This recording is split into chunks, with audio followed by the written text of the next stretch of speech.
Dinagsa ng mga Katoliko ang unang araw ng simbang gabi sa ilang simbahan, kabilang ang Manila Cathedral. At live mula sa Maynila, may unang balita. Si James Agustin. James! Ivan, good morning. Marami ngayon dumalo sa unang simbang gabi dito po yan sa Manila Cathedral. Sabi ng mga nakausap ko ay kukumpletuhin daw talaga nila yung 9 na araw ng pagdiriwang ng banal na misa bilang pasasalamat at para matupad na rin yung kanilang mga kahilingan. Sa tunog ng mga himig pamasko, hudyat ng pagdating ng mga maagang dadalo sa simbang gabi sa Manila Cathedral pasado alas 4 ng umaga. Magkakaanak man, magkasintahan o magkakaibigan, sama-sama. Gaya ni Junie sa 3 niyang anak na maagang gumising. Balak daw nilang kumpletuhin ang 9 na araw ng simbang gabi. Gusto lang po talaga namin taon-taon na makumpleto para sa pamilya ko po. Lagi silang safe, tsaka malayo sa sakit.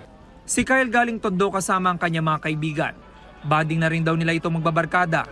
For wishes na din po namin sa mga kanya-kanya po namin buhay. Ang pagdiriwang ng banal na misa, pinangunahan ni Manila Archbishop Jose F. Cardinal Advincula. Sa kanyang homily, nagpaalala siya na huwag maging makasarili.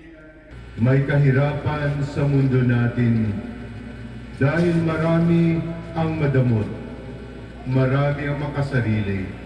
Hayaan nating tangawan tayo ng liwanag ni Jesus. Maging liwanag tayo sa mundo nating puno ng kadiliman. Pagkatapos ng misa, patok sa mga nagsimbang puto bongbong at bibingka. Mabibili ang puto bongbong mula 40 pesos hanggang 85 pesos. Depende kung may cheese, gatas at leche flan. Ang bibingka naman 70 pesos ang kada isa.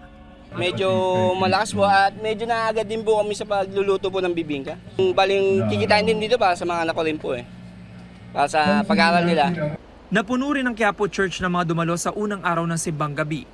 Ang mga deboto ng Jesus Nazareno, pasasalamat at kahilingan na nais matupad ang kabilang sa panalangin. Basta lang naman po, pangkabuhayan lang po namin na maayos lang pang aming buhay.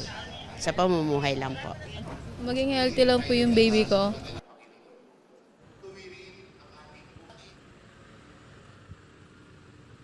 Samantala, Ivan, dito sa Manila Cathedral ay alas 4:30 ng umaga yung schedule ng simbang gabi. Sa loob po yan ng 9 na araw. At meron po silang tinatawag na anticipated simbang gabi. Tuwing alas 8 naman po yan ng gabi. Yan ang unang balita mula rito sa Maynila. Ako po si James Agustin para sa GMA Integrated News.